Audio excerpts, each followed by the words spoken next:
we worked on how to present your research output, I think, if I'm not mistaken, in the previous workshop.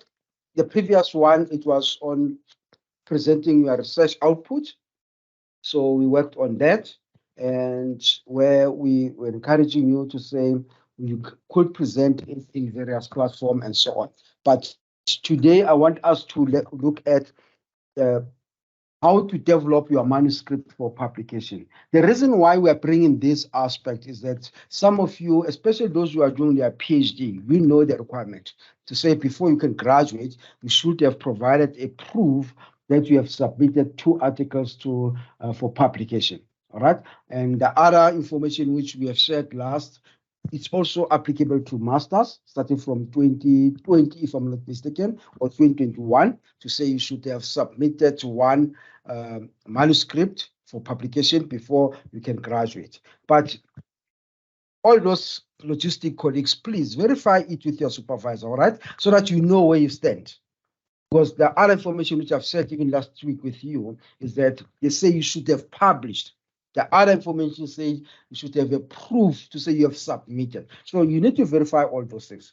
But in the meantime, I want you also to prepare you on how to write in these different platforms, all right? So we all know that one of the aspects which, or document which you are going to come up with at the end is the one which you call it your dissertation, all right? If you're doing your master's, or your thesis if you are doing your PhD. So that document also, all right, we always refer to it when we cite it, we say it's unpublished, all right? But we are allowed to use it as a source. Let's say, for example, I want to get something in regard to a certain topic. I can go to the library of the institution and look at dissertations or theses about that topic. So if I get information is more interested and I want to use it in my writing, I can also cite it. I can put it as a reference as part of my reference list, but I'll indicate that it's unpublished. Remember, your dissertation is not a published dissertation, or your thesis is not published. The difference between the two, published and unpublished, is that the published document is the one which went through peer reviewing processes. Your dissertation doesn't go through peer reviewing. Please get it clear. The dissertation you are going to submit or the thesis does not go through peer reviewing. It goes to a process which we call external examination. Peer reviewing and external examination, those are the 2 different concepts. So that's why we say when we cite it as unpublished document, your dissertation or your thesis, all right? Because it didn't go through the process of peer reviewing. But when we cite the others, an article and so on, which went through the process of peer reviewing, we don't even use the word published or unpublished. Just say we just cite it the way it is. So I just want to indicate to you the difference around those aspects, all right? But let's quickly look at a few aspects there. Basically, we want you by the end of this session to understand the following. How does the publication process is being unfolded, and also how to realize the importance of journals. How do you select these journals? How do you select the publication forum where you want to publish your work? You don't just go and publish anywhere, right? You realize when I explaining this concept to you guys to say we have different types of publications. So we need to be careful about all of these aspects. And also you need to know the requirements of each section of an article. In other words, when you write a manuscript, where are you supposed to focus on? What are the requirements, the sections you're supposed to put or to write about? You can't write about everything. Because remember, if I publish in a journal, the first thing what I'll do, I'll send a manuscript. And the requirements is so clear. I can't write about everything I need to pick as per requirement. And like I've said in the past, I know that sometimes we forget about this, but like I've said in the past, if let's say I want to publish something for my master's dissertation after I'm done and I've graduated, I want to publish a section about that. Don't publish from the main heading. You need to develop a sort of a subheading which relates to the main heading. Because if you start to publish around the main heading, you are limiting yourself. Right?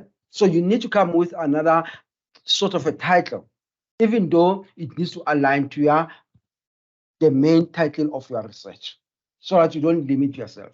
That's why other colleagues, they will say and tell you that I was able to publish maybe 5 aspects from my PhD and so on, because they didn't publish around the main topic of their PhD. Sometimes what they normally do, a person will say, if let's say I was doing mixed methods, a person will say, I've published an article on my qualitative results. Then the person will give a certain title around it. And also a person will have published maybe under a quantitative method, or maybe a certain theoretical framework and so on. So you are able to come with many publications if you don't publish you under your main heading. Because if you publish under your main heading, you are limiting yourself. I think you'll also be able to remember that going forward. So I want us to look at this aspect. Maybe think about this, the difference between a manuscript and an article, right? What's the difference between the two? If you talk about a manuscript, what are we referring to, right? And if we talk about an article, right? In other words, I want us to look at these two concepts quickly. These concepts, they don't mean the same thing. They differ. What is a manuscript? A manuscript is a writing which you develop with the intention for publication. That's a manuscript, right? A manuscript, basically what happens is that if you are going to publish in a journal, you send out a manuscript. It's a raw writing. It's very raw, right? And if they accept the journal where you are going to publish, if they accept your manuscript, then what they are going to do, the editorial team, they are going to send your manuscript for peer reviewing, right? In other words, they are going to send this manuscript to maybe 3 or 4 experts to look at it within the field. And that process, we call it peer reviewing, right? And the peer reviewers, they are going to give a report around that manuscript. And if the editorial team is happy about the report, now what they are going to do, they are going to call this manuscript, because it went for peer reviewing, then now we refer to it as an article. It becomes an article after it went through peer reviewing. Remember, it started just as a raw document, all right, where you wrote it, and the only people who have looked at it it's only the editorial team. So basically, the editorial team, if, for example, they also have some concern about this manuscript, they are going to contact you and say, look, your manuscript, you must correct this and that and that. Then if you have corrected that and they are happy about it, now they are taking it for peer review. And we call it a blind peer review, right? By blind peer reviewing, it means that this manuscript, it goes to, maybe it depends on the journal requirements. Other journals, they will send it to 2 peer reviewers, others to 3, others to 4. It also depends on the journal. This blind peer reviewing means you, as a person who have developed this manuscript, you don't know those peer reviewers. The only people who know the peer reviewers are the journal administrators. For example, the HR team, because they're the one who are sending the document to those people. You don't know them. And sometimes you end up not even knowing them until, even though the manuscript has been published to become an article. They're the one who knows them, all right? So that process, when it comes back from these peer reviewers, if they are happy about everything, then from there, we now call it an article. We no longer call it a manuscript. Then, as an article, now it goes to this journal where there are a lot of authors who have submitted their articles. Then you are able to get this journal according to its publication with your article being published in the journal. Then the other one which you also have, which I need to touch on, we can also publish in a book. But remember that what came in now is that to write a book alone is difficult. All right? Think about if you're going to write a book about maybe, let's say you have a dissertation, your PhD, then you want to convert it into a book. It's a lot of work. So what they've come with, it's what they call the book chapter. We have a book where it's based on a theme. Then from there, you submit your proposed chapter in that book, right?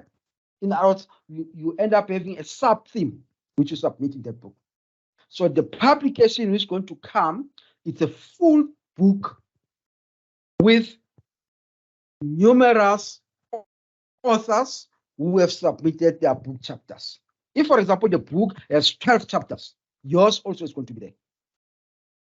So now, if you want to have an access of the book, then you buy it. But there are various ways. We have publications, which you call it an open publication. I just want to mention those concepts, colleagues, before I come here to this slide, all right? We have a publication which we call it an open publication. All right? What do you mean by open publication? It means that when you submit your manuscript, you don't pay what you call the processing fee. They don't charge any amount of money. Then it's an open publication. All right? And because it's an open publication, it means if anyone reads your submission, whether it could be in a journal or in a book, if anyone reads your submission there, your book chapter there, the person needs to buy that book chapter. Or if they want the whole book, they need to buy the whole book. And what happened is that as the process of the book being bought or the chapter being bought by various people or interested members of the societies, you get what you call a royalty. You also get paid, all right? And it also works with the different publication. But other publications, what they normally do, every year, they say, all right, as a publication or a publication house, we have this book chapter, or we have this journal, which was published on an open publication. And so many people have bought it. But in this journal, there are various articles. In other words, there are various authors who have written various articles. The same with the book. There are various book chapters written by various authors. So if, let's say, the whole book, in the whole year, the publication house, when they check, they were able to make, I'm just thinking about these numbers. Let's say they were able to make 100 rands. Let's work with rands, all right, for the whole year. And there are maybe 5 chapters there in that book. That amount is going to be divided to all of the authors as royalties, including, remember that the publishing house is going to take a certain percentage because they also have incur certain costs.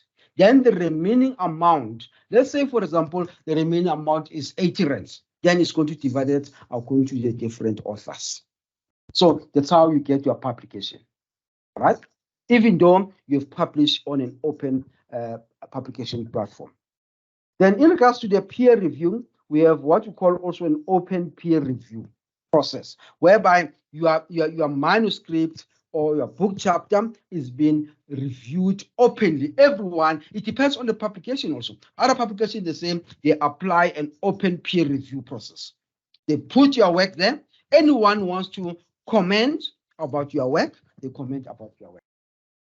But what I prefer, and I think what we all prefer, we prefer a blind peer review platform. Okay. I think those are the few aspects I want to talk about for now. Then as I'm going through the various processes, I'll be touching on some of those aspects. I just want to check something. Oh, that's right. Okay, so we try to understand some of this concept as we are progressing in our writing, is it? Okay, let's quickly look at these stages. I think we are familiar with these stages, guys. I'm not going to spend a lot of time on some of the stages.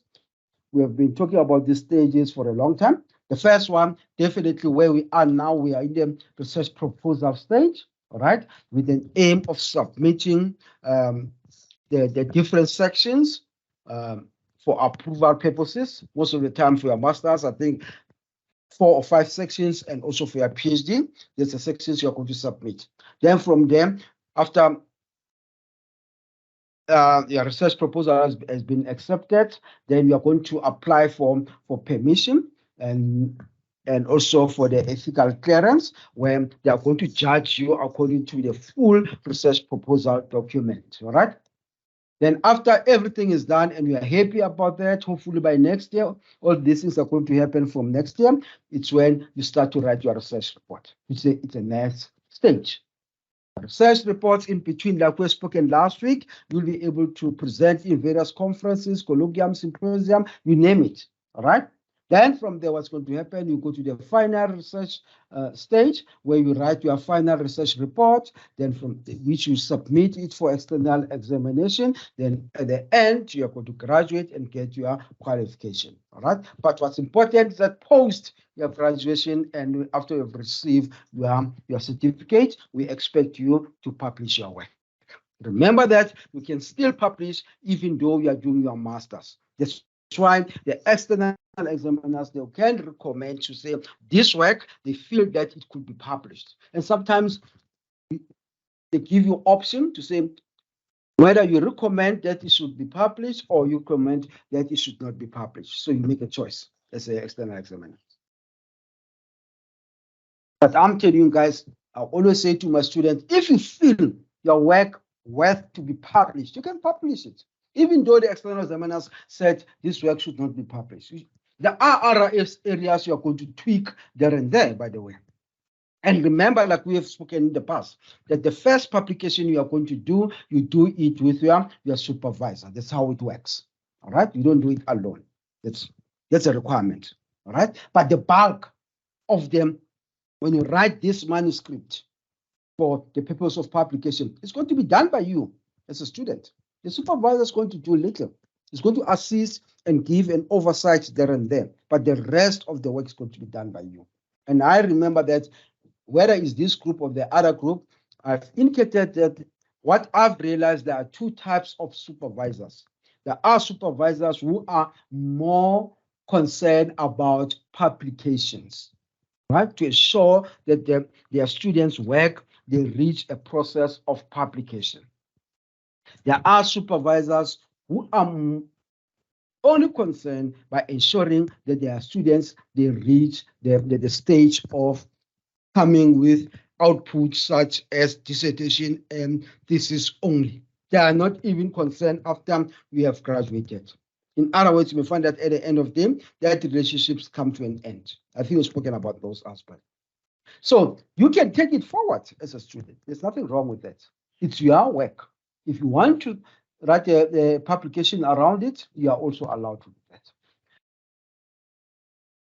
But remember that also the work which we have now produced is going to be archived, is going to be put in the institution's library as a repository, as an archive. Everyone wants to source this work, will be able to source it via the library, all right?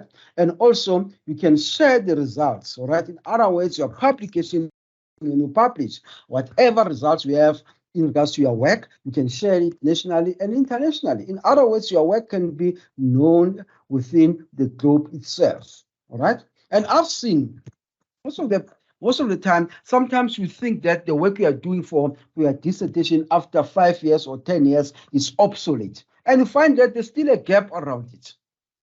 I've shared with the other group, I think it was last year, if I'm not mistaken. I've done a publication on the work I've done on a master's level, which I think I did that master's somewhere in 2002, and so can't even remember the year. But I was able to publish, even though when I look at the gap, there was still a gap. Because what I was researching on, it was a measure of regarding disciplinary measures at school and so on, the use of corporal punishment. But what I've realized, still even now, we are still trying to overcome the issue of corporal punishment as a disciplinary measures at schools, even in 2023. So there's still a gap around it. And one thing which is happening currently, I think in Parliament now, the Committee on Education, if they call them the committees, I don't know what they call them, but they have a debate now in regards on how to relook at the South African School Act. And one of the aspects they are looking at there is an aspect they're debating about the aspect of corporal punishment. All right, and they've added another one. I think that one, if I didn't say it last week with you guys, it's an issue. They are also debating about the issue of alcohol to be sold in schools. It's one of the things which they're debating about them currently. But look, even now, in Parliament, they're still talking about corporal punishment. And there are lots of people who have written about it. And there are still students who are researching about it even now. So what I'm trying to say is that don't take your study or your research at the level you are to be obsolete even after 20 years. People are still going to refer to your research. You can still even argue it. All right? So basically what I'm trying to say, guys, the publication process is in your hands. You are the one supposed to share your work. All right? You share it in various platforms. You make sure that people, and I've realized other students or other colleagues in research, they focus in one area. I'm not the type of an academic. I focus in various aspects. That's how I see myself as an academic, all right? I'm not focusing on one area only. If I see a gap, I just chip in. All right. But let's quickly look at publication development, guys. Let's look at what is an academic or a research publication. All right. If you look at the Webster Dictionary, they define publication as an act of publishing or making known. In other words, you publish because you want your work to be known. All right? I think it's so, and remember that even you, I want to give you this, guys. Those who are doing your masters, or those who are doing your PhD already. If you can go to Google, you can go to any search a tool, all right, or engine, if you want to call it. You can also go to Google Scholar, to Google or Google Scholar, whatever. Then you type your details there. Just type only your names and your surname. Everything which you have published is going to come up there. If you are doing your PhD, your work for your PhD, for your master's is going to come up there. I don't know if some of you have checked that. I'm not sure about the honors one, all right? There, I'm not sure. But I'm sure about if you're doing your master, your PhD now, your master's document which you have written, when you Google it or check it, it's going to appear there. It should be, all right? It can appear under the institution, but you can trace it via your details, all right? So in other words, you are not even aware that your work has been known. So if you do that and you're doing your master's, nothing is appearing against your name, I don't know. You need also to try and share your work as much as possible. You can even share it from the platforms you are using, right? Like your ResearchGate and so on. So you are the one supposed to make sure that you make your work to be known, right? Sometimes it comes under your supervisor's skills. But the other thing according to website, it means that publication is about notification to the people at large, either by words or written or printing. All right. Academic publishing is the subfield of publishing which distributes academic research and scholarship. And there are types of publishing. We call them scientific articles. In other words, you publish in scientific articles. You can publish in books or book chapters, conference proceeding, and also blogs. All right, I like the blogs sometimes. And there are blogs.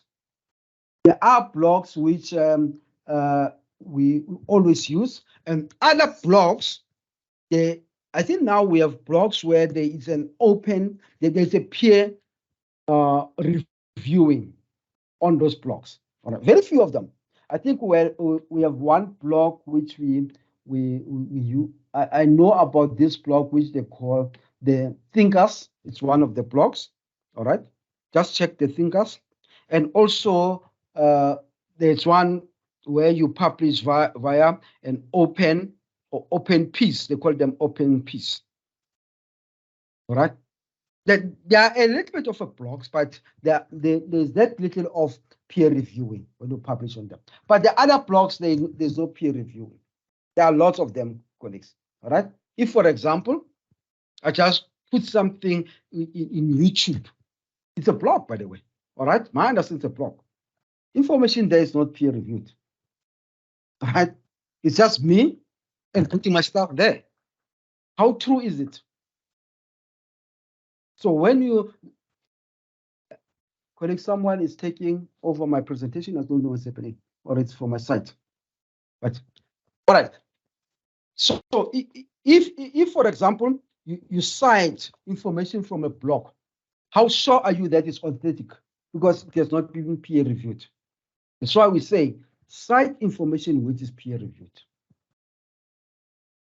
Why academic publication matters? It matters because it contributes to scholarship and advancement of knowledge. In other words, you are adding to knowledge. And colleagues, let me tell you, people are going to cite you, starting from your master's level, right? They're going to cite your work because there will be something which you have contributed in your master's.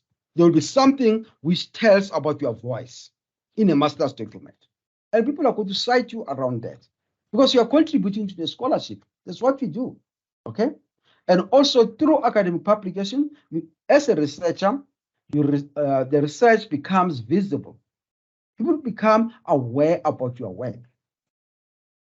And sometimes you can also be recruited by certain institutions and so on because of the work which they've seen and you have published around that area, right? We've spoken about conferences last week. It's a platform also to make your work to be known.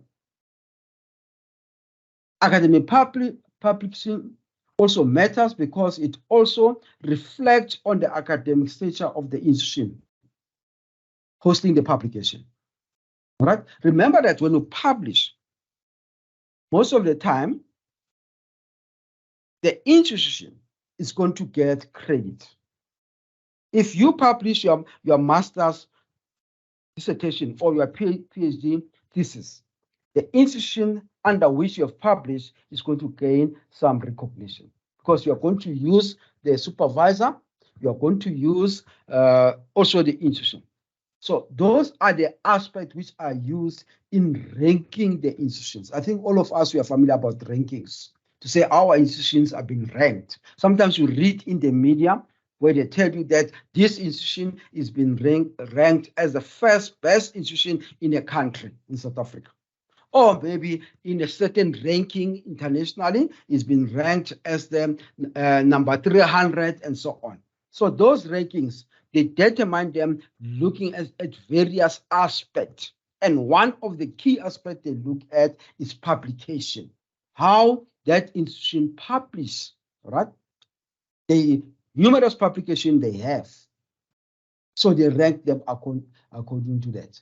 And if you look at international students, when they go to these tertiary institutions internationally, they are not looking at maybe the fees of to say maybe this university, the fees are less and all of this proximity and all. They are looking also at the ranking.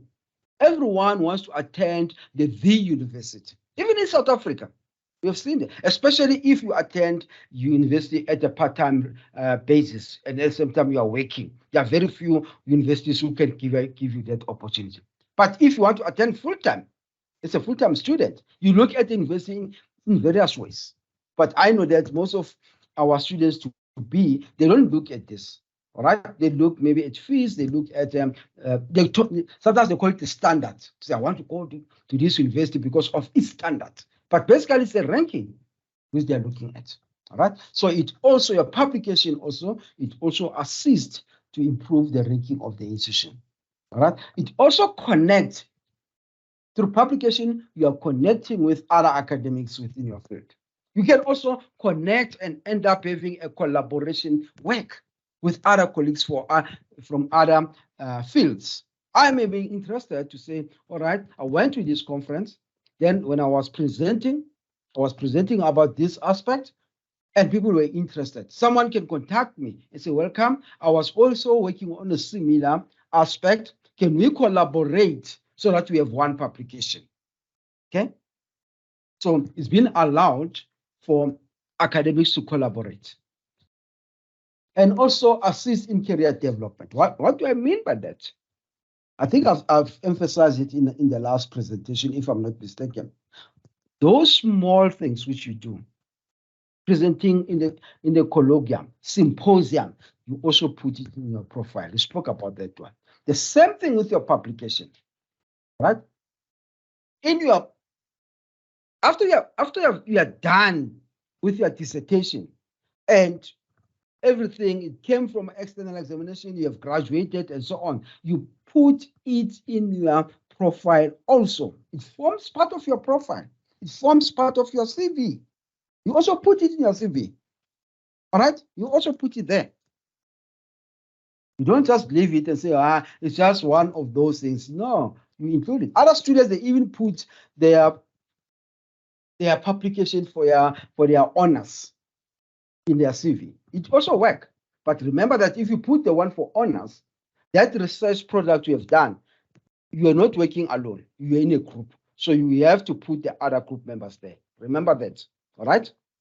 When you put it in your CV, you don't put your surname only and initials. You put the initials of and surname of the other group members because you are not working on that research document alone. You're working as a team. So you also need to put them. It also it makes you to contribute to developing your own research profile. All right. In ROS, publication development also assists to have your own niche area. Sometimes they call it a niche area. Your profile. We know that if you want to get someone who's talking about ICT in South Africa, if you go to Google Scholar, your name is going to be there. You have a profile around that. You become an expert in that. But basically, publication in journals, how to publish in journal. Remember that a journal is a collection of grouped articles, right? Then they make a journal.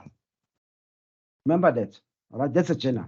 In that journal, you'll find that there are many people who have contributed articles in that journal.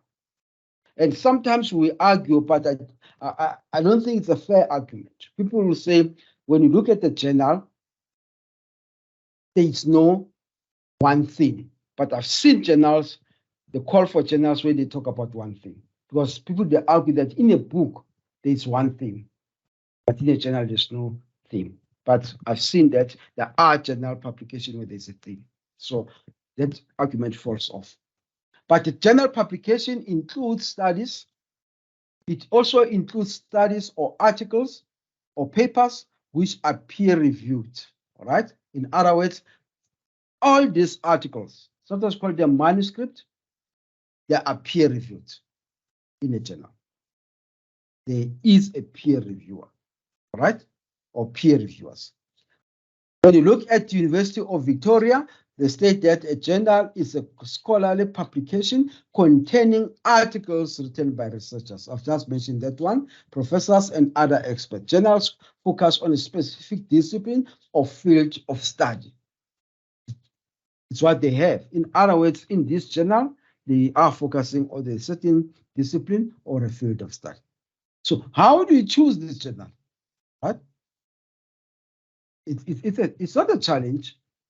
In your case, because you are not familiar with some of these platforms, some of you, those who are familiar, it's fine. But you may find that some of students are not familiar with this platform of publication. The supervisor is there to assist around that. And most of the time, the supervisor, they know the journals which they use and also the reputable journals. So working with the supervisor is also assist a lot.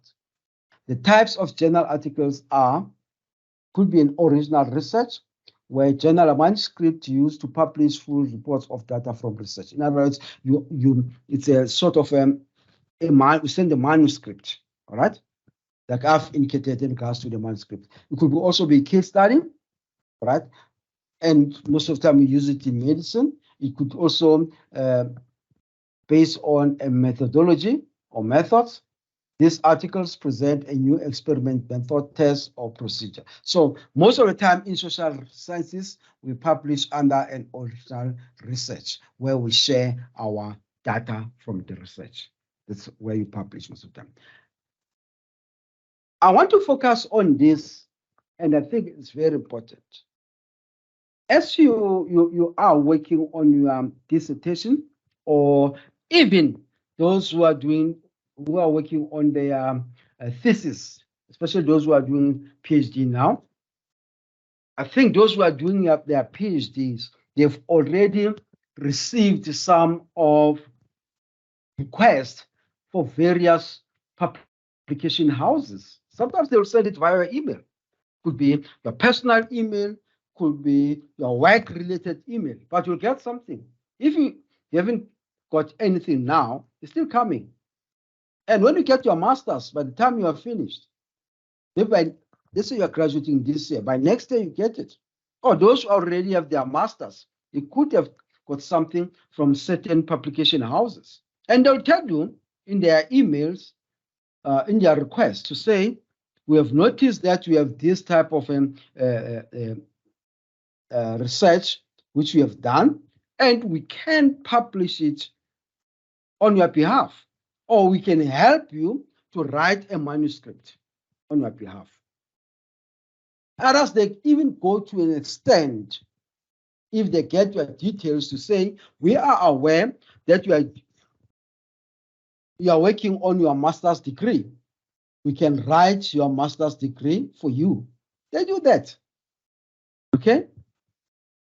And I don't know how people are going, they can write your master's degree, because you have to do it on your own. But it's rare to get such a request. The request you will be getting is about publication. And those aspects, you call them, in other words, you refer to as pitching. You know, they are recruiting you. And they promise you many things. And those type of journals, we refer to them as predatory journals. So we are not supposed to be there. These are the ones, right? That's why I've said in the other group to say, I need to highlight all of this information in red. You are not supposed to operate here. If someone sends something to you and say, look, we have this journal, we can publish your work, send the stuff to us. Don't do that. Refrain from that. Okay? Because in that case, it means your work is going to be published in platforms which are not going to add value to your profile. And how do you normally distinguish these people or these emails? Some of these emails, like I've just indicated somewhere, if I'm not mistaken, I think I've spoken about emails. Can't even see it here.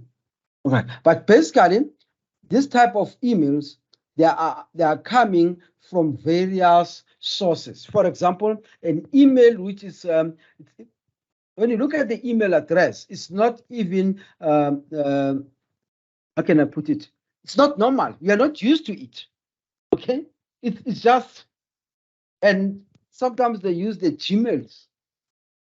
I'm not saying it's wrong to use it. I also have a Gmail account, but those people, they use those type of accounts. Sometimes they use the Yahoo account.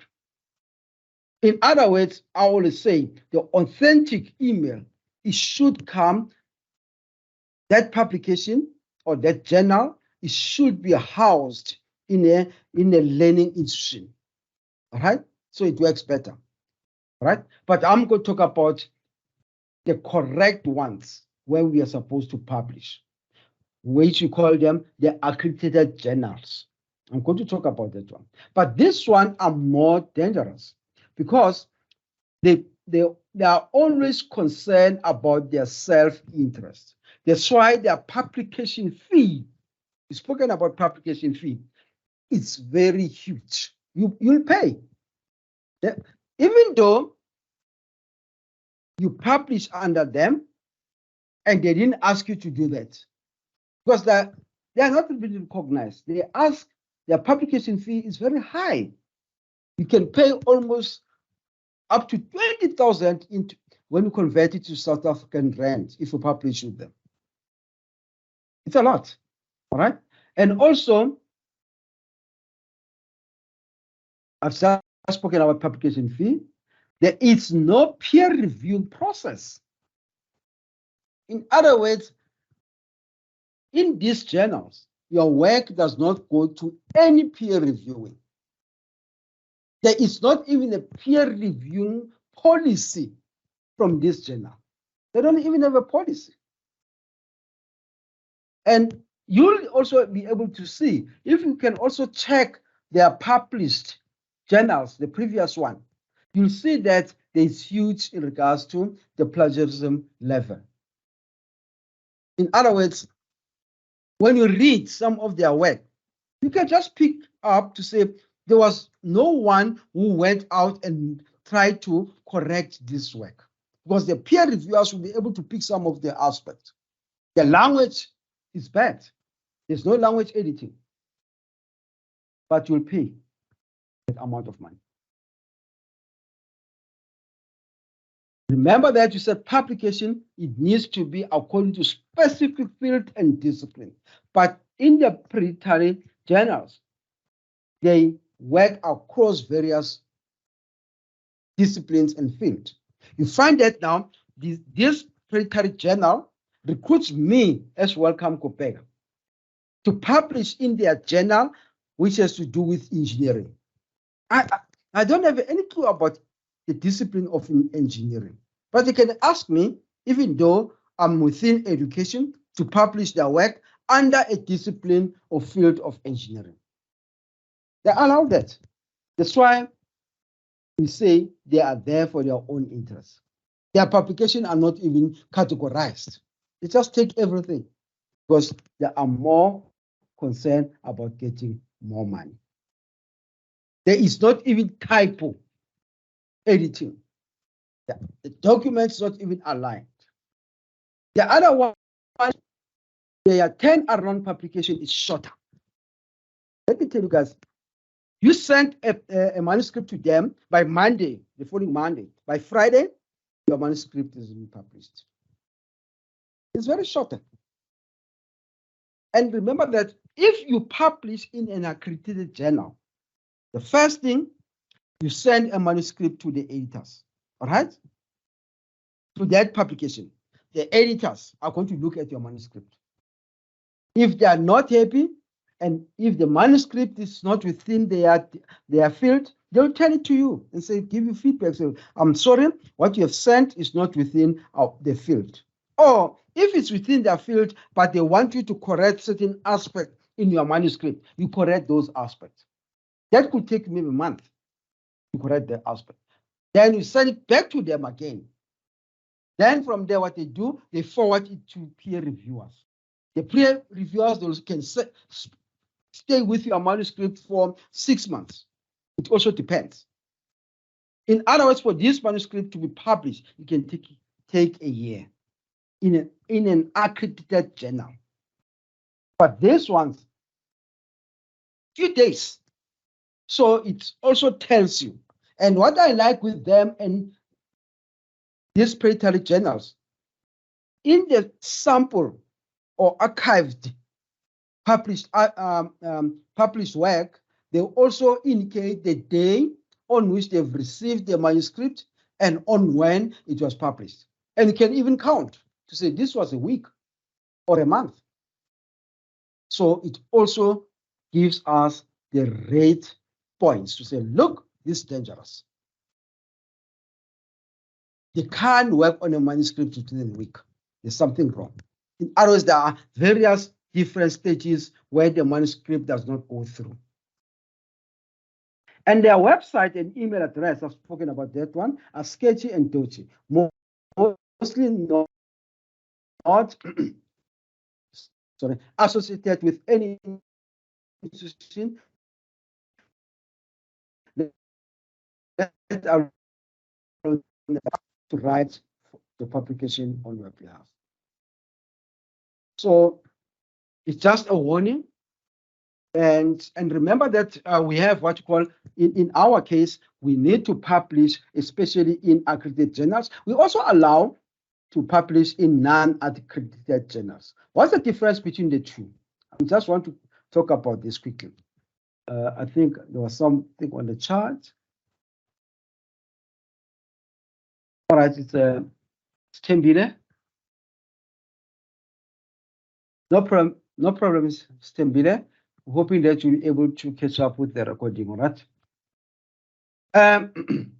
What's the difference between these two, guys? Accredited journals and non-accredited journals. In South Africa, the Department of Education got two types of journals.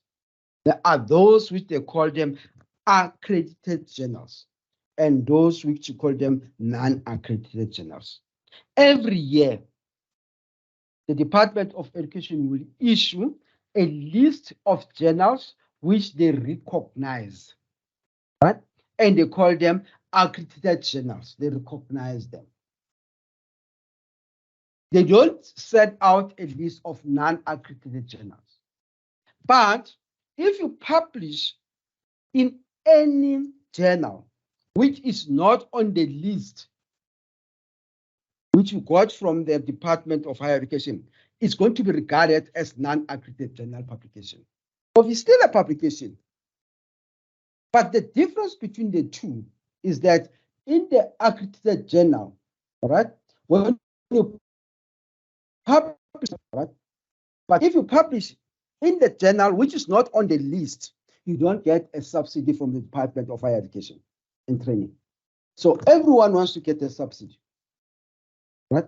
Remember that a subsidy is not the publication fee. It's quite different. A publication fee is the amount which you pay to the publisher or to that journal. We call it a publication fee. And who pays that publication fee? If you publish, you are a student, all right? If you publish within the institution with your supervisor, the institution is going to pay that publication from the institution coffers. But the only time they pay for that publication fee, if you publish also under an accredited journal, they are going to pay publication fee. But if you publish under a journal which is not on the list, the institution is not going to pay any publication fee. All right. And remember that the publishers, they will ask this publication fee before they can even publish your work. All right. To safeguard themselves. Now, what's important with these accredited journals is that in regards to the subsidy, how does it work? It varies. And some of you guys, I'm not sure if there was something on the news last week, even though I think it was last week or this week, there was something on the news, or which I always read. but I was not able to read the whole story. It was a talk about publication and all of this, because always there's something about publication. All right. They indicated the actual amount of subsidy, plus or minus the actual amount of subsidy, which the institution get if there's a publication. It's a lot of money. All right. I can't commit myself with that, because some of this information, if you are not sure whether they are true or not, you are not supposed to commit yourself. But when I look at the figures, it's a lot. All right. Because what's going to happen if I publish this article? I'll talk about article for now with my supervisor. Then we send it out to this accredited journal. The institution pays the publication fee. Then at the end, it goes through it has went to peer reviewing and all of those things. Then everything it's now been concluded. Then the institution you are going to send, or the institution or the supervisor is going to send the information to the department. All right, at the institution, to the research department or unit. Then they are the one who are going to collate all the publication which was done in the institution for that year, and they send the information to the Department of Higher Education. Then in a cycle of 2 years, all right, sometimes less than a year, but most of the time 2 years, the institution is going to get subsidy from the Department of Higher Education. Let's say, for example, we publish this information was sent in 2023. It means in 2025, the institution is going to get the subsidy. Then when this subsidy comes, we're talking about money, by the way, now. All right. When this money comes, certain amount of money goes to them, is going to be taken by the institution. And a certain amount of money goes to them, to their authors or researchers. If it's you and the supervisor, in your case as a student, because they cannot open what you call a research trust fund. That research trust fund is under the name of the supervisor. The supervisor is the one who's going to use that amount of money. All right. But if, let's say I'm an academic and I publish, if you are an academic here also studying and you can publish, then if that amount comes, it goes to your own research trust fund. In other words, you get the money and it stays in your research trust fund. Other institutions, what they say is that if you move from institution A and you have money in your research trust fund, you also transfer that money to institution B, where you are going to be employed. Others, they say, if you have trust fund research in institution A and you are moving to institution B, that trust fund remain in that institution. So, but most of the institutions, the trust fund remain in the institution. So this trust fund, guys, this money I'm talking about, if I am a researcher, I'm not going to use it for anything. It's only used for research-related aspects. Please, guys, if you lose each other for a second, please know that I'll be connecting the other side, all right? But basically, this money which is there in your trust fund is used for only research. Nothing else. I cannot go into an institution and say, I can see that I have 100,000 based on my publications. Can I withdraw 20,000 cash? Doesn't work like that. But if I say to them, there is a conference which is happening internationally, and I don't have any paper to deliver in that conference, then but I want to attend it, then the whole cost maybe cost 30,000, and it's there in my trust fund. I apply for it. I just go to that conference internationally. They pay everything, the ticket, accommodation, everything's been paid. The money transfers from my trust account. I don't know if they have to pay anything. They allow you to do that as long as for the research purposes. If I say I want to buy a laptop, whatever latest laptop, and I want to use my research trust fund, they allow you to do that. That's why in most of the instances, some of us, we are even saying, since some of the retired colleagues who are still working at the institutions, even though they are working for for less hours. All right. How are they being paid? They're being paid for the money they've generated through their research, which is there in their trust fund. All right. So that's how institutions are able to operate through this subsidy. So remember that, guys, the more you publish, the more you generate this amount of money for yourself. All right. And in addition, definitely you'll be known.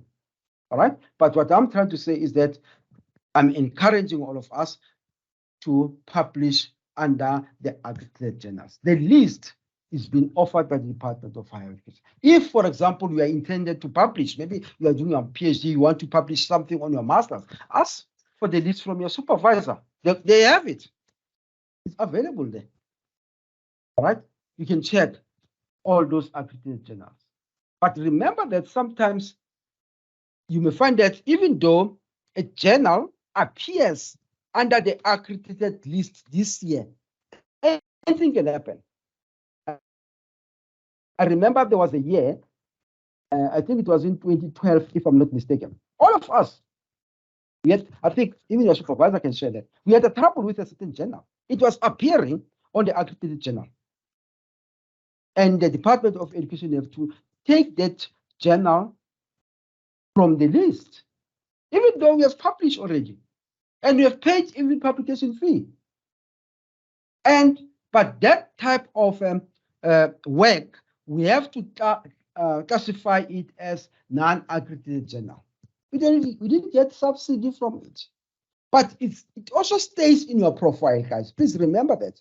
What I've done most of the time and what people are doing in their profile, which sometimes we call it the CV, I always like to call it a profile or a resume. You'll have maybe a section say, here I'm an accredited publication. Here I'm a non-accredited publication. Then you can mention that publication which you have done in a non-accredited journal as one of your contribution. You can also share, because remember that if you publish under the non-accredited journal, your work also goes through peer reviewing. Doesn't mean that it does not have peer reviewing. There is peer review. The only difference is that you are not going to get any subsidy. All right? And no funding. But the process, these non-accredited journals, they also have the process and policy on peer reviewing. Because when you submit your work, they will ask you about the process of peer reviewing. But the only thing is that in South Africa, they are not listed as accredited journals. But in other countries, you may find that there are accredited journals. Okay? And those sometimes we refer to them as predicate journals. In other countries, they don't regard them as predicate journals. So it also depends on the countries themselves. But what's important about these accredited journals is that, so that if, for example, if you are going to publish and send a manuscript, you look at a list. So, right, I'm sending to this journal. Does it appear? You go through it and you understand the journal itself. You look at them. If there's a clear policy, there's a blind peer review. I think what's important also is an issue of blind peer reviewing processes. If it's there, then, and also it's been listed within the accredited journal of the Department of Higher Education and Training. So we are on the right track. Okay, so you can publish in that. Okay, I think we've spoken about the last point. It also complies with stringent quality criteria, including peer reviewers. In other words, when you look at this accredited journal, everything is about quality, right?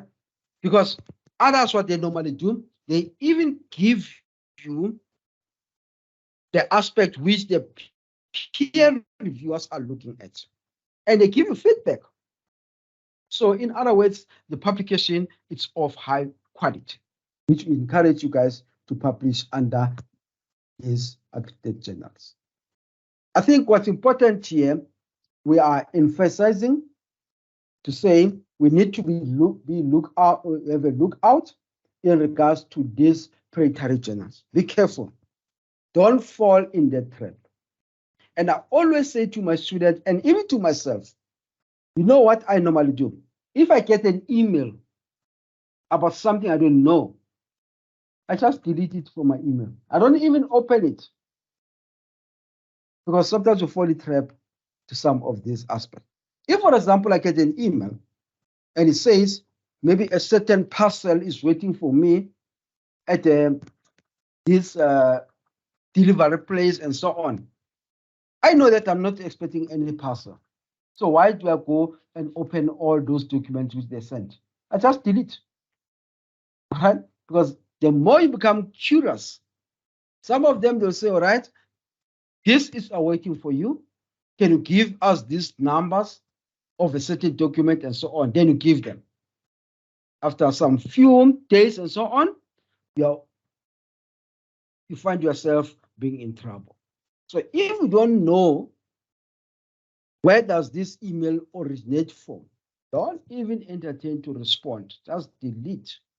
If people are serious, they'll be able to contact you in the right way. Okay.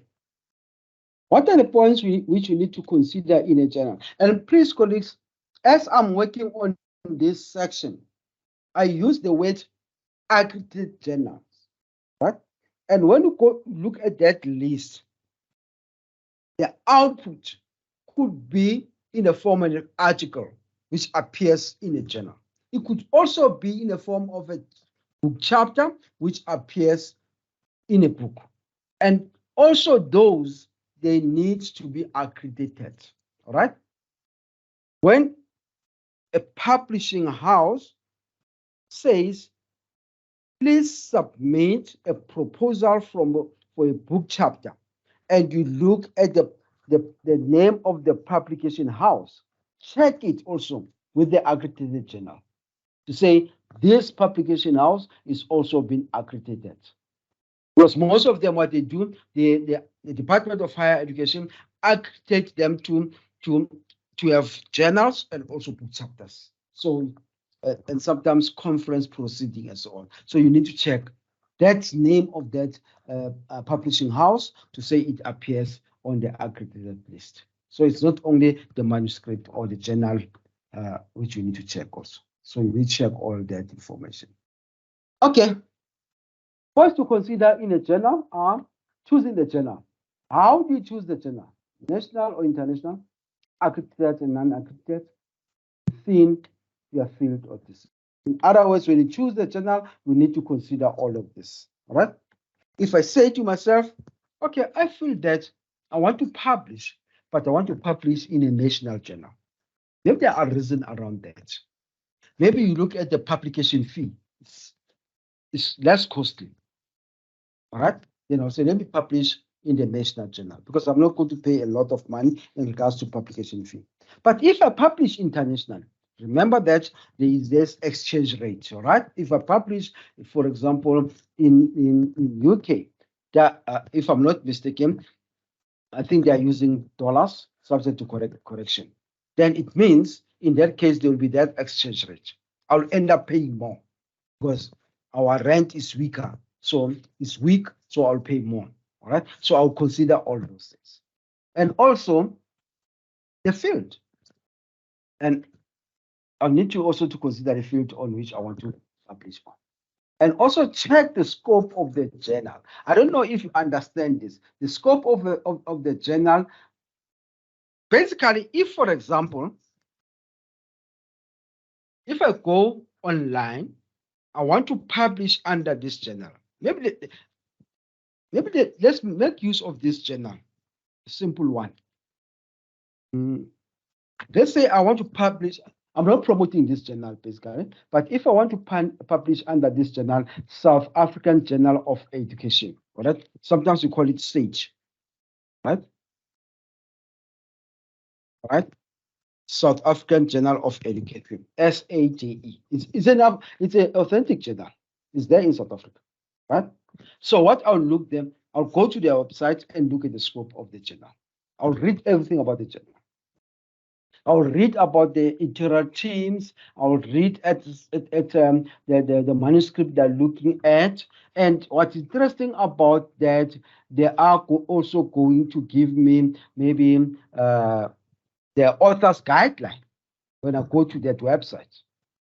When I click, sometimes when you go to the author's guideline, it tells you when you develop your manuscript, what sections and how to write that manuscript. It gives you that, all right? And others, they go to an extent of giving you maybe the referencing style, what reference style they are using. In other words, the scope is quite broad. And also, in the scope, you could get a subsection talks about the peer reviewing policy. Then you read their peer review policy, where it's going to share with you the blind peer reviewing process and so on. So all those information is available in an accredited journal. But when you look at a predatory journal, those information are not available. All right. So that's why we say it's better to go for an accredited journal. All right. Then you read about the journal itself, everything about the journal. Then you familiarize yourself with the author's guideline. I think this one is very important. I'll always go to the author. But what I normally do when I write my manuscript, sometimes I don't read the author's guidelines. I write the manuscript. But before I submit, I go to the author's guideline now to say maybe my manuscript was based on another journal which they've rejected my paper or my manuscript, but now I'm submitting into this new journal. So I must adhere to their processes. So I look at their author's guidelines now so that I change where I'm supposed to change. And it will go to tell you on how to outline this manuscript. Right? It's going to tell you about the structure of the manuscript.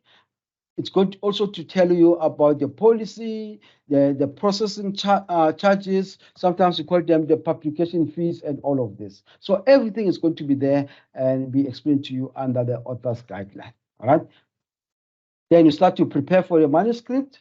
You do the referencing, guys. You look at aspects like your font size and margins as per the requirement. Then interesting about that, now you submit the manuscript. And when you submit the manuscript, you need to make sure that you adhere to some of this, the pages or the word counts. Because remember that if you publish in a journal, the number of pages and the word counts is limited. But if you publish a book chapter, they don't limit you. Right? The only thing they limit you in a book chapter, it's about the abstract. It's where they limit you. But the content, they don't limit you. Well, there are documents sometimes you need also to read about the issue of declaration of originality, all right? And also what they normally do, you need to develop login details, basically, all right? Because we do things online. I think all of these things, guys, are very important to note.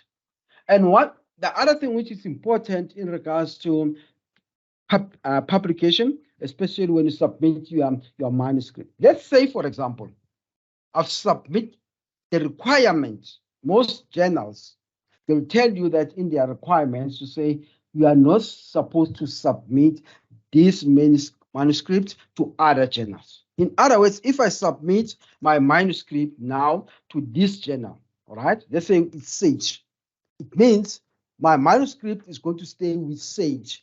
All right. The only time I can move or take my manuscript from this journal after it went through the peer reviewing processes and it was declined. All right. In other words, through all the communication you have with them, and the last one which you get, then they say to you, unfortunately, your manuscript has been declined. Let's say, for example, you send it, then the editorial team give you feedback first and say, no, we feel that in this manuscript, correct this and that and that. Then after you've corrected those aspects, then you submit it to them again. Then the editorial team is going to submit this manuscript of yours, if they are happy about the corrections, to them, to the peer review team, all right? In other words, to those 3 or 4 peer reviewers. Then the peer reviewers are going to look at your manuscript and give feedback. And based on the feedback from the peer reviewers, If the feedback is not good, then the editorial team is going to send you an email to say, unfortunately, we were not able to, your manuscript was declined. That's the end of the road of this manuscript with this journal. Ends up there. All right?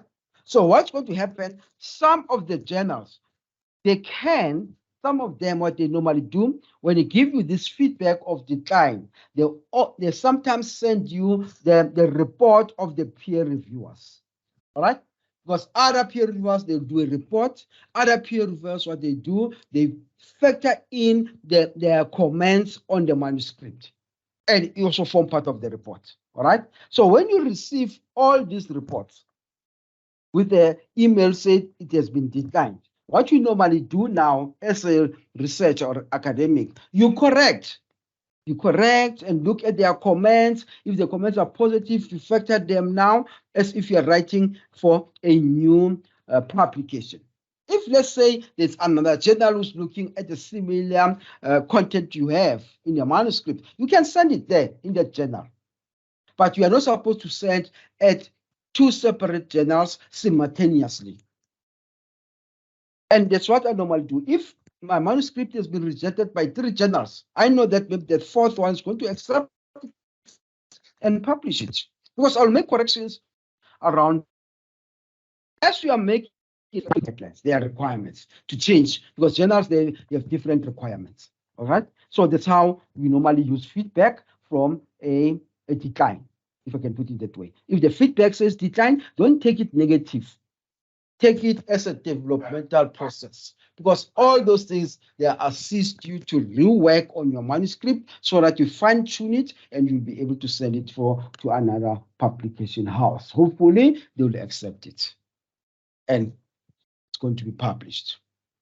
Let's quickly look at the peer review process. I think I'm not going to spend a lot of time on this slide because I think I've covered it. The peer review process is to verify that the article is scientifically reliable and valid. So it assists you a lot, all right? Because I like this. I think I'll mention it again maybe next week, but I just have to mention it now. There's this searching platform, all right? I think it's called ERIC. If you go to ERIC, it gives you, just put it's just a searching platform. You can just check it via internet, maybe Google Scholar and so on. You just type ERIC, right? It's a searching platform. The way I've seen it working now, all right, it allows you, it also gives you to say, if you want to search a certain articles, do you want articles which are peer reviewed or non-peer reviewed? So it gives you a choice. So if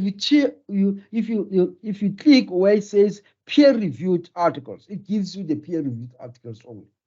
If you say, no, I just want non-peer reviewed articles, which we don't want you guys to work on the non-peer reviewed articles. We want you guys to work on the peer reviewed articles. So always choose peer reviewed articles, right? Because those are the scientifically reliable articles, all right? They are more reliable, unlike the ones which didn't go through the peer review process. They are not reliable. Another important point is that in peer review process, the process that the researcher have followed, the argument or claims and conceptualization are supposed to be underpinned by scientific principles. In other words, there should be some few principles which are more scientific in the process as researchers are writing their manuscripts. The quality control is also there.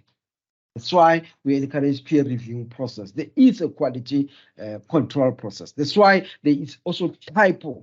They call it typo. When you take your manuscript, if they're about to publish it, then they'll say they'll do the technical aspect themselves. They know on how they align this manuscript. So when you get the journal, there is a consistency in regards to the articles in that journal. The other important point is that through peer review process, a board of reviewers who are also experts in that field or discipline. All right. They are in that type of a discipline. They review the article submission of quality in regards to quality, relevancy, adherence to scientific standards, contribution to the body knowledge, and also integral requirements. And I've seen that most of the time, colleagues, these aspects are more applicable, especially this one, when you do a book chapter, all right? Because the book chapter also got some things. So if you say you propose a book chapter, and as you are writing it and they realize that it's not within the theme of that book, all right, they always want you to correct and infuse it so that it aligns to the theme of the book. Right? You may find that your book chapter is not even aligning to the theme. So they always ask you to correct that so that there is a quality and all the book chapters in that book are talking to the same thing. Right? They need to be alignment. So all of these things are talking basically in regards to quality. There is also a blind review process that is followed, which always assists in avoiding biasness. And how do they appoint these blind peer reviewers? All right. Normally, what happens is that sometimes the publication house or the publishers will have a list of various people who have published in their journal, and they use them. And sometimes you may find that they will say, all right, in order to make things easier for this process of peer reviewing, we are going to align the manuscript according to regional writing. If, for example, I'm writing about a certain topic, what they normally do,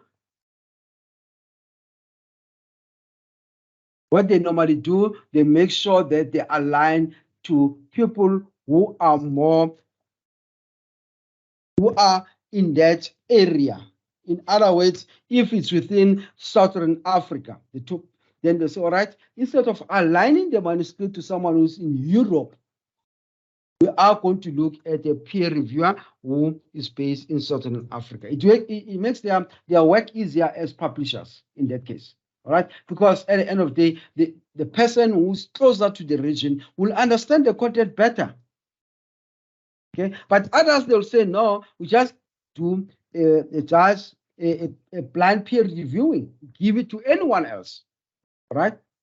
So there was, colleagues, I just want to emphasize this. There was time whereby certain journals, they will say when you publish your work with them, they will ask you to provide 3 possible peer reviewers or 4.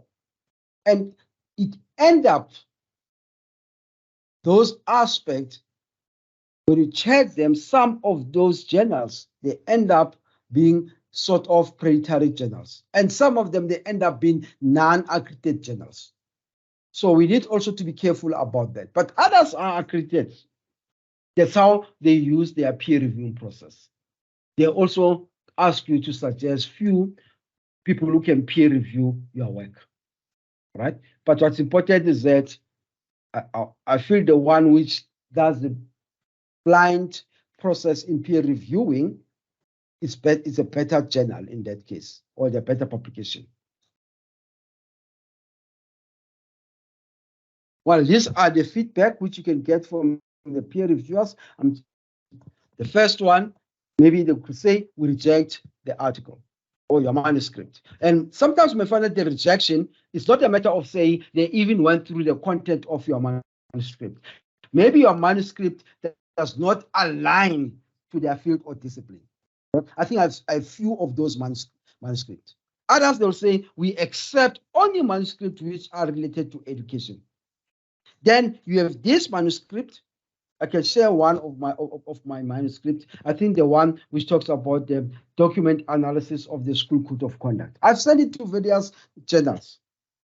And those journals, they are calling for manuscripts which are related to education. And it's about education.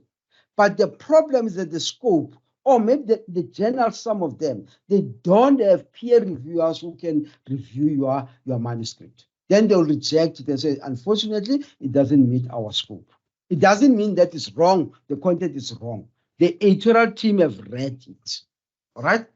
But the problem is that they have a challenge on who they can give to peer review.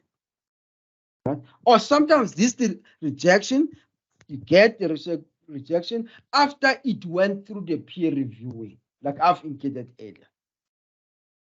But the peer reviewers, they can also recommend it. All right? They can also recommend to that the manuscript should be accepted the way it is without any changes. Or they may say there should be minor changes. Or they could say there should be major changes. If the peer reviewers can decide to say the manuscript, there must be major changes, and before could be submitted again to the editorial, it needs to come back to the peer reviewer. So sometimes they recommend those aspects. So it means sometimes, colleagues, we need to be careful about the development of this document because it can take a little bit of time, all right? Because remember that there are timelines around all of this. And what's important about this process of the peer reviewers that are doing this work voluntarily, all right? That's why sometimes the process takes so much long of a time. They are not being paid, by the way. They are not being paid.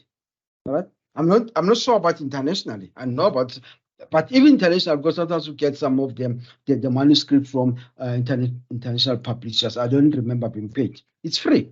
You do it free.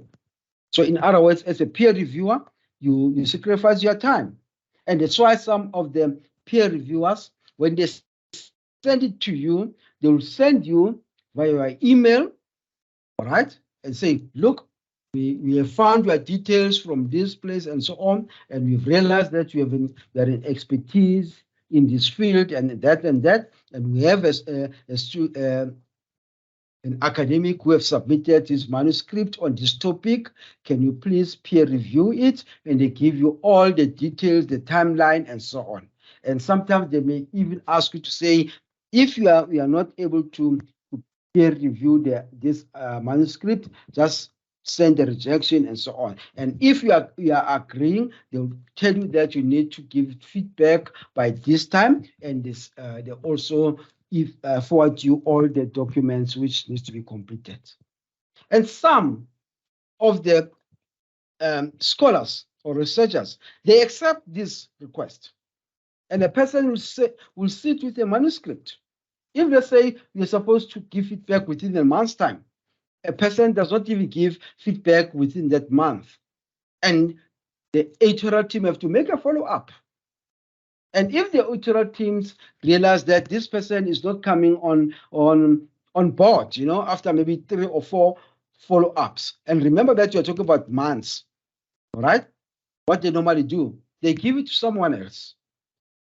And sometimes your manuscript can sit in the publication platform because they are not able to get feedback from the number of the peer reviewers they've requested. Let's say they want to have 3 and they only got 1 feedback, but the other 2 peer reviewers have done nothing. And that could also drag the time on which your manuscript could be published, because they can't do anything if they don't get these peer reviewers' reports. They rely on it. Okay, so that's why it can take maybe a year for a manuscript to be published. But at the end of the day, what I will always argue, if I get the request to peer review a manuscript, what I normally do, I check also the publication house, all right, or the publisher, to say, is it accredited in the Department of Higher Education? I check that first. If it's not within the list, I don't peer their manuscript. I don't do that, because I can't waste my time to go and do peer reviewing for colleagues whose work is not going to be recognized. So I'll always check that. If I'm happy to say, no, it's within the accredited journal, this publication, then I start to peer review, to accept. If I see that I don't have time to do peer reviewing for this manuscript, I just send a rejection. I don't stay with academics manuscript. I don't do that because it's a wrong way of doing things. You are raising hope, right? So I always do that. But yeah, that's how things are unfolding in regards to peer review process. Okay, I think there are a lot of interesting aspects we spoke about today, and I think some of the information, some of you, we just got it for the first time, but I want to look at the outline. How do you develop this manuscript outline, all right? It could be a book chapter outline, basically, all right? So what we are trying to say is that I'm using the word manuscript for a journal for now, right? But it could also be a guideline. But it also depends, right, on the guideline which you are supposed to follow as an author. But basically, what you need to do, there should be a title. This manuscript must have a title, and the title must be more descriptive. It needs be, there should be a subtitle if there's a need for that. All right. And what's important, again, I'm emphasizing this, and I think I did emphasize it, if I'm not mistaken, or with the article. You try to break down your thesis into few subtitles. All right. Don't publish in your full thesis in that title. Break it down. All right. Like I've indicated earlier. Maybe you can publish the first publication could be maybe on a certain methodology. The other one maybe can publish maybe on a conceptual framework you have developed. If you are a PhD student, you can also publish on the literature and so on. So you break it down, all right, so that you could have as many publications as you could in your dissertation or your thesis.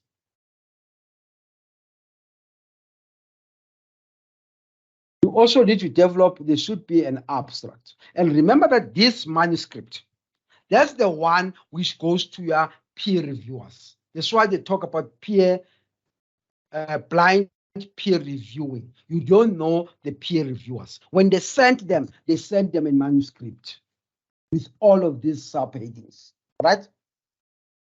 There is another MS document which you're supposed to complete, which talks about your details, who you are. They keep that one. They don't send it to the peer reviewers.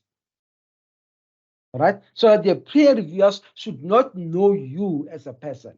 They just receive the manuscript. And in the manuscript, your details are not appearing. It's just the content about what you are writing on. And that's how the peer reviewing process goes. So when you send to them, they will ask you those documents. One of them is about the personal details document, where you put where do you work and all of those things, all right? But the other one is the manuscript itself. The manuscript is the one which goes for blind peer review process. The abstract, remember that your abstract also sometimes they can this manuscript, this guideline to the authors to write your manuscript. The abstract should consist of 100 words. So if you do it online through the locking, definitely if you have more than 100 words, then that abstract is going to be rejected. So you must reduce it to the requirement. If the requirement is 100 words, it needs to be 100 words. Right? And they also have specifications. Sometimes they'll say you need to write, it should be in italic and so on. Right? And what you normally put in the abstract, definitely abstract is very short. What you need to do, briefly tell us about the research, the paper, which we normally refer to it as a paper. You tell us about this paper, what is focused on, the aim of the paper, and also you describe maybe the method which is used, and maybe you try to give one or two summary of the findings, your findings, all right? And at the end, maybe you can give maybe recommendation. And remember that this abstract, I always say to my students, try to avoid literature in your abstract. Other publications, they will tell you that in the abstract, they don't need any literature. You don't have to share any literature because it's a short version of your work. In regards to the part where you share the findings or the results. You can't share all the results. You share the basic ones, right? Maybe one or two, because remember that the writing, the scope is limited. If they ask 100 words, you can't say much in regards to 100 words, all right? And also you need to provide the keywords.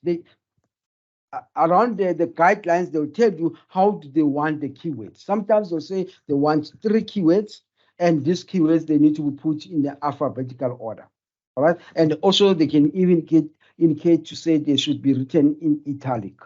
So those are the requirements which you need to follow. In other words, when you submit your manuscript to any journal, you just need to read the requirements or the guidelines, because the journals, they operate differently.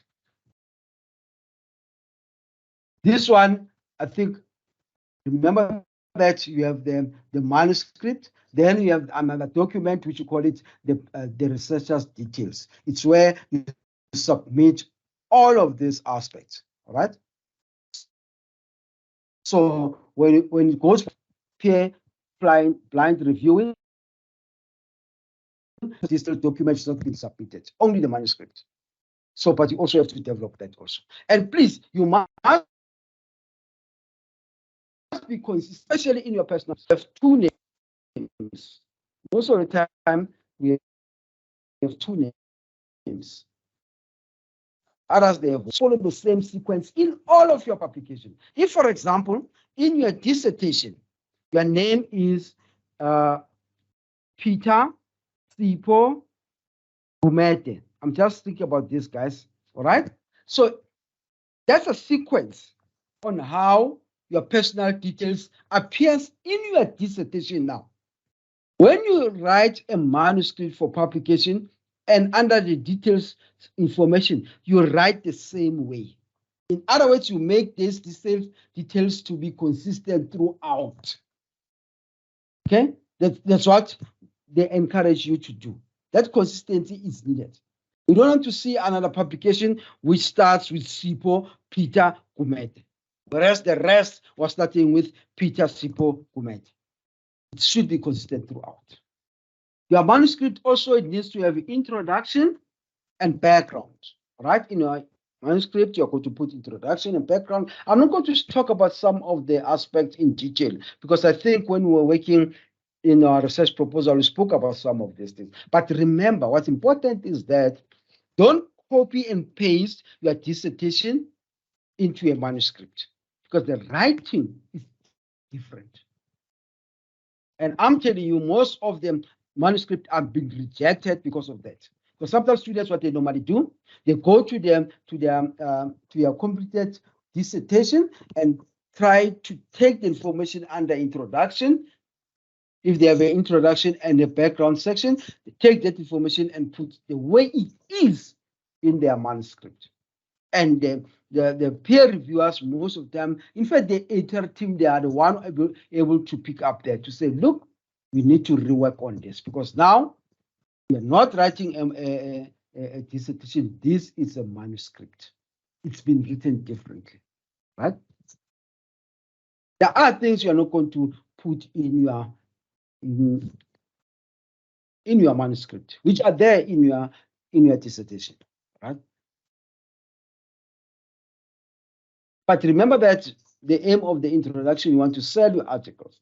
The first thing, when I read the first 2 or 3 sentences of your introduction in your manuscript, I must show interest. Right? That's why even though we say the abstract must have everything. Because when you search an article, because this manuscript at the end, after it goes through peer reviewing processes and been accepted, it becomes an article. And when I search this article, there are things I'm looking at. The first thing, I'll go to my searching platform, then it's going to give me the article. Then when I click on that article under PDF, the first thing I'll see is the abstract. Then I have to read the abstract. I don't have to read the whole content. I read the abstract. The abstract must tell me to say, this is the type of a document which I need to have, or I can download. But if the abstract does not talk to what I want, I don't even download it. All right. So remember at the introduction, you must sell your article to the reader. All right. You must try to convince the reader to have interest in reading this article. It must be self-contained. Reader, the reader must know without reading the abstract. Right. So this article should be clear in my introduction. In the background, you must invite the reader in your work. In other words, I as a reader, when I read your background, then I will be saying to myself, wow, I want to hear more than this. The background must tell me. Because remember that various people at various levels are going to source this article. And some of them are not even familiar about this background. So if you position this background, the reader will be interested. Let's say, for example, I'm writing about ICT in teaching and learning. And I give a background according to a South African context. Other readers, if the article is sourced international, people will be surprised to say, even in the 21st century, we still have a challenge in regards to ICT. How do we integrate it in teaching and learning in our schools? That's a background they want to hear. Right? Because in their arena or in their space, they don't have a challenge around that. We are still having that challenge. Right? So the background itself, it must invite the reader in your world. The reader must understand they must be able to understand your context. That's why we say to our students, when you write, think about the audience. Who's the audience? The audience is the reader, not you. You know what's happening in your context, is it? So now you must share that message so that the other people will be able to understand your context. That's why sometimes when we write in this manuscript, we could have a section where we share about the locality, right, or the localization of the manuscript or the study itself, where it's been located. And sometimes in this locality, you share things which other scholars, maybe in the international world, are not familiar with. To say, all right, let's say I'm writing about our school systems in South Africa. I need to make the reader aware that, for example, if I'm writing around primary school, how is our primary school divided? We have a foundation phase, then I indicate all the grades which are there in the foundation phase. And as the policy is going to stipulate going forward, what you call compulsory schooling, it used to start from grade 1, by the way, but now what was there, which has been debated at Parliament now by the Committee on Education, they are debating to say the compulsory school level should start at grade R. So if I share that in regards to my locality, someone who's reading my article will say, all right, I think this is different from my context. All right. So people are becoming aware about what's happening in our context, because the aim of publishing is to share our work. So you must share almost all those things which are not common. All right. And the other important aspect is that in regards to the background, let me just go through that. It says in the background, you must invite the reader in your world. You can start by sharing what the policy or act says about an issue, if, for example, the expectation from the policy and what is really happening about that issue in reality. All right. I'll just give you the example about corporal punishment. You must share what the policy says about corporal punishment, or what the South African School Act says, what the Constitution says about that, and what is actually happening in reality about that. So in your background, definitely the reader will be able to get some of these aspects in an easiest way, all right, in your manuscript. The literature also is very important. Also, you need to write around the literature and ensure that this section is aligning with your title. I think literature review, it's one of the most challenging aspect to our students as I'm reading few submissions from my students in regards to their research proposal. This is very challenging to our students. Students are struggling to write a literature review. So what I'm going to have, I think next week in the presentation for next week, I'm going to infuse few slides, not too many, about how to write a literature review. And I'm doing that for the people's guys. Please, you bear with me. I'm going to infuse that for that reason, because I've seen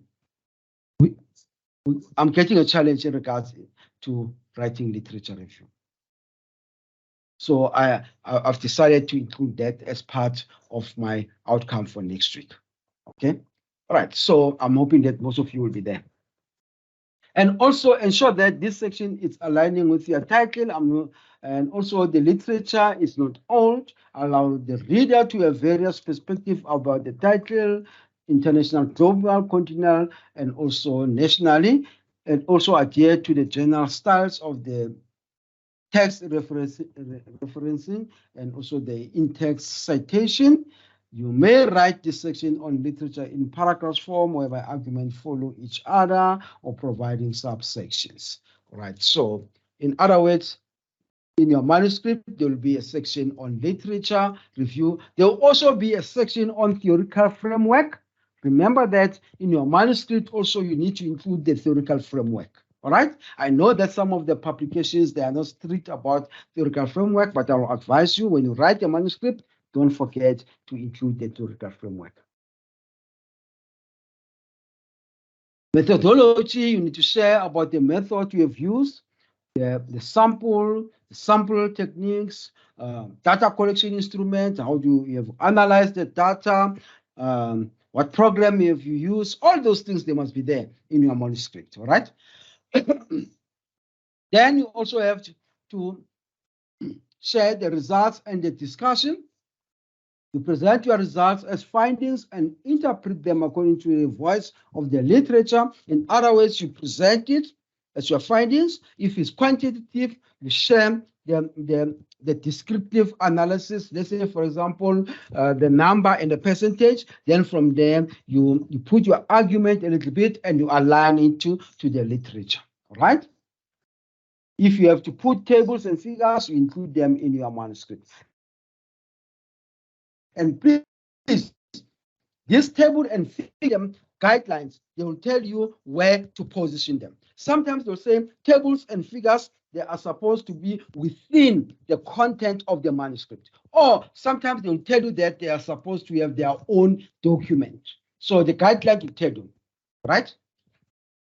So it also depends on the publication guideline.